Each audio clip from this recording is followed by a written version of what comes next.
My name is Lena Crawford, 26 years old, and I was used to fading into the background at our family dinners. That Sunday evening in our cramped Minneapolis apartment, the air was thick with tension. My parents raised their glasses, their voices booming with pride. "Here's to our accomplished son." They toasted, eyes locked on my brother, his smug grin practically glowing. Then my mom turned to me, her smile sharp as a knife. "And to the daughter who keeps trying," she added, her tone dripping with pity. Laughter rippled around the table. My brother leaned back, his watch glinting as if mocking me too. I gripped my fork, silent, my throat tight, forcing a smile to hide the sting.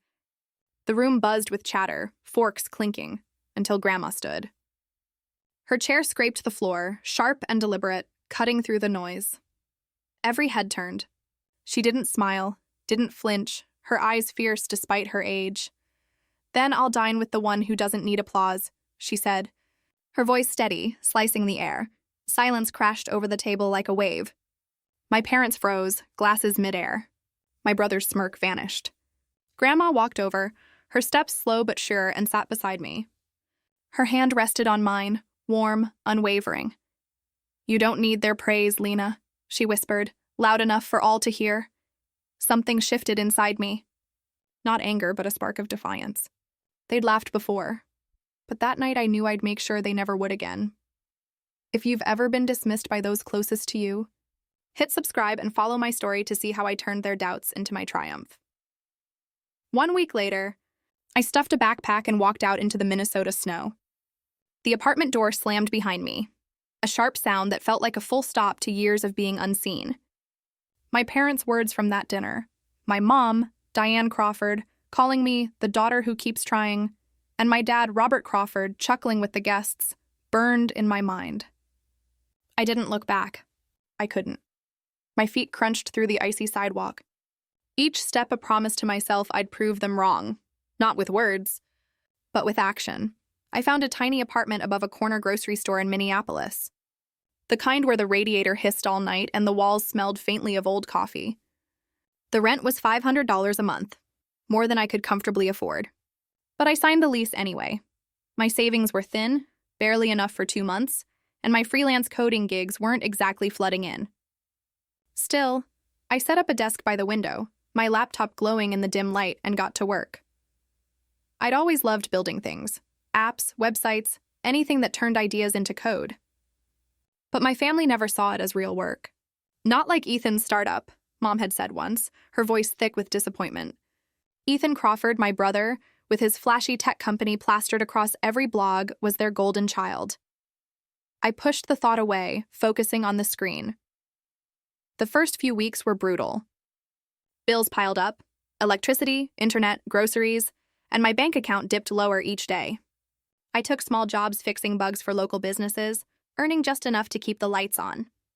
Doubt crept in, whispering in Mom's voice. "You'll never make it, Lena." But then I'd hear Grandma June Crawford, her words from that night. "You don't need their praise." Her voice was my anchor, pulling me back to the keyboard every time I wanted to quit. One evening, as I wrestled with a tricky line of code, my phone buzzed.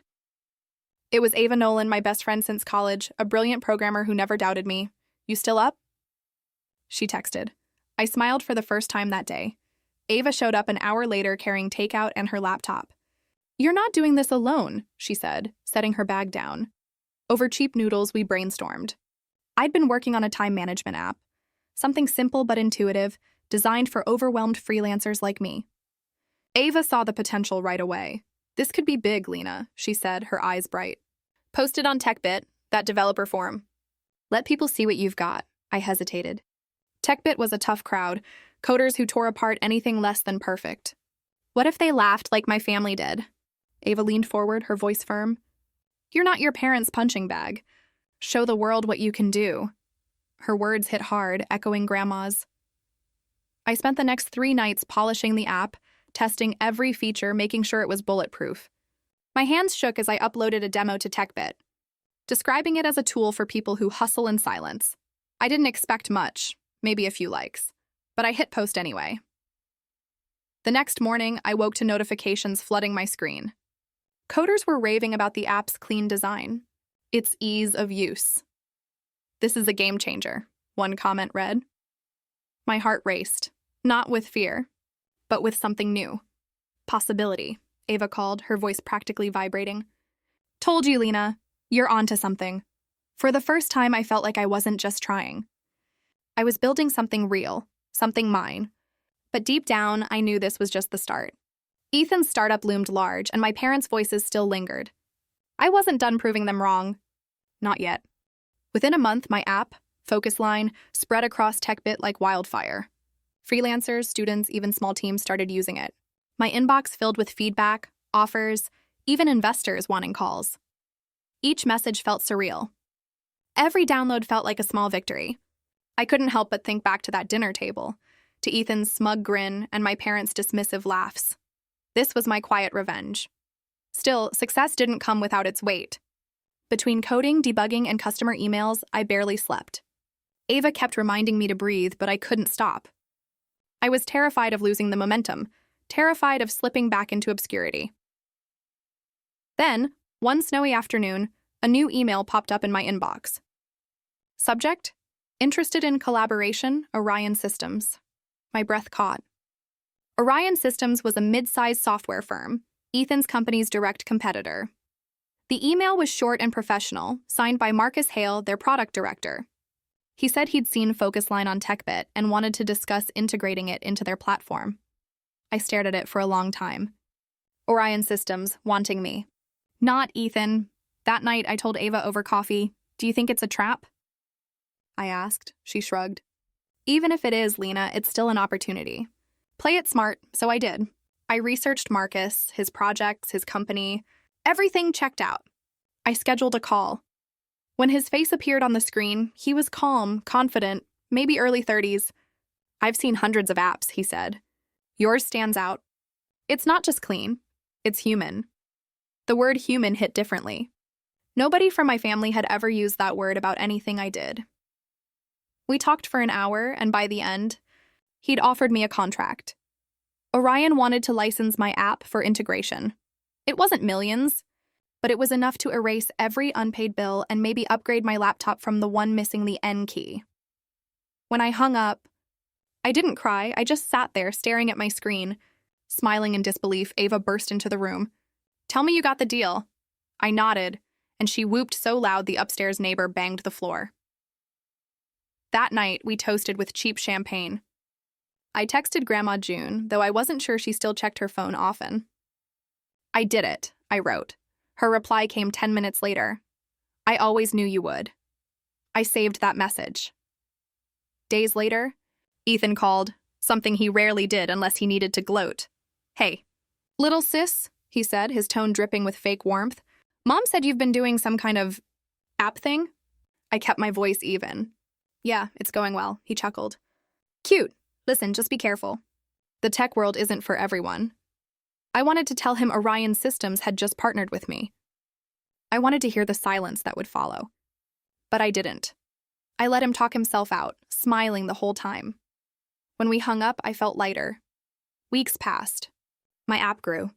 I hired 2 freelancers, one for design, another for back-end support.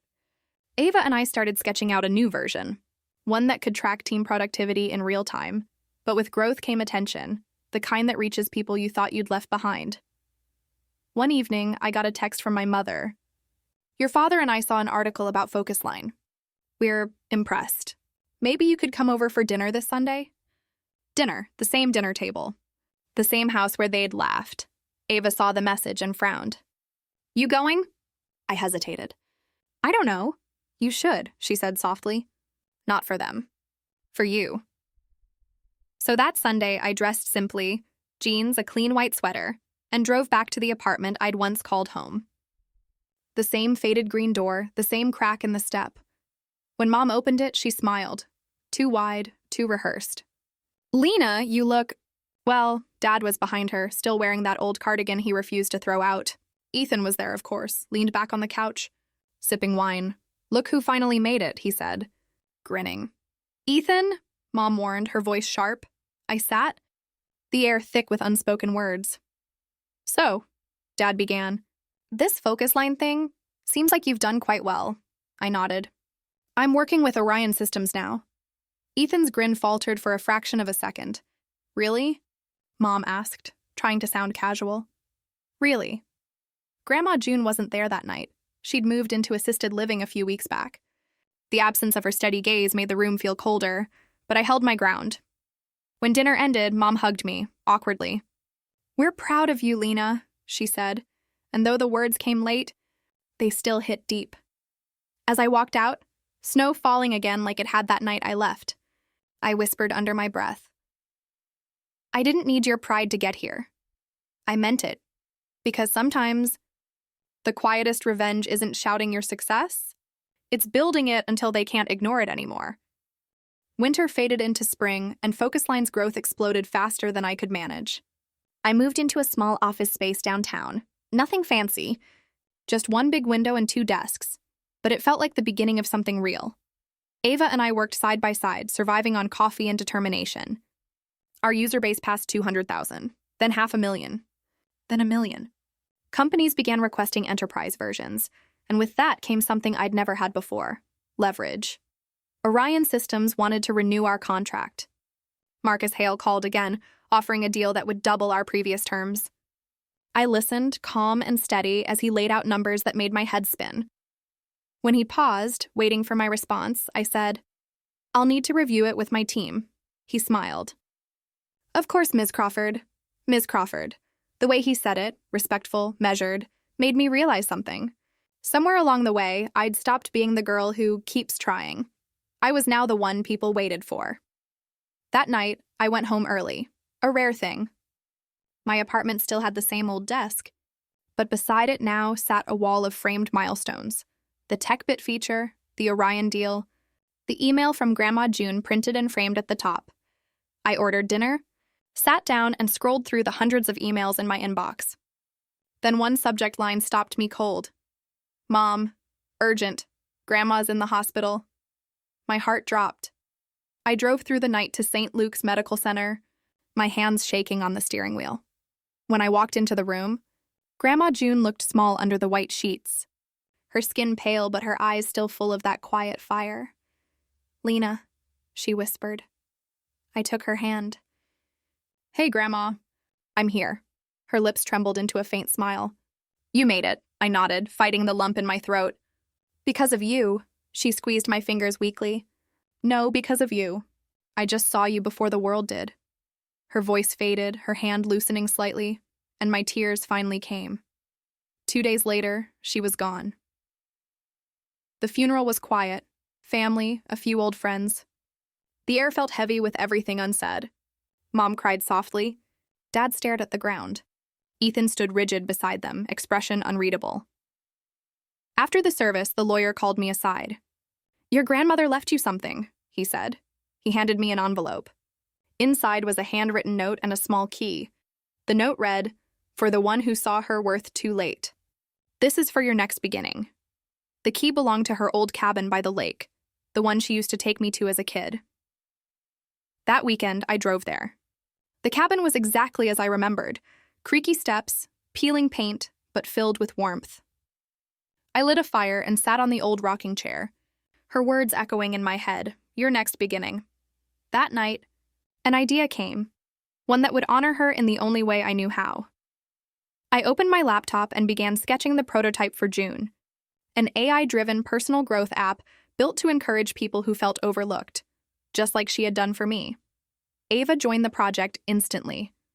We worked for months, pouring every ounce of heart and memory into it.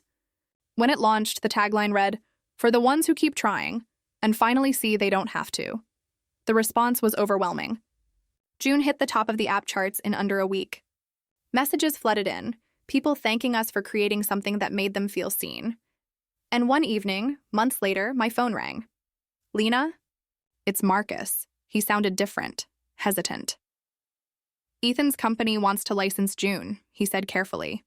"He doesn't know I called you first, but I thought you'd want to know." I stared at the screen, half disbelieving, half smiling.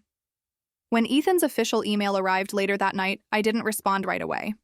I reread it, his tone polite, professional, even respectful. The same brother who once laughed at me now needed what I'd built. I drafted a short reply. "Happy to discuss terms. Let's set a meeting next week. I hit send and closed my laptop. Then I leaned back, staring out the window at the lights of the city, the one I'd once walked through with nothing but a backpack and a promise. That promise had been kept. And though Grandma wasn't there to see it, I felt her presence in every quiet victory, every line of code, every moment I refused to shrink back into silence. Sometimes the world doesn't hand you applause. Sometimes it hands you resistance and waits to see if you'll turn it into fire. I did, and I never looked back.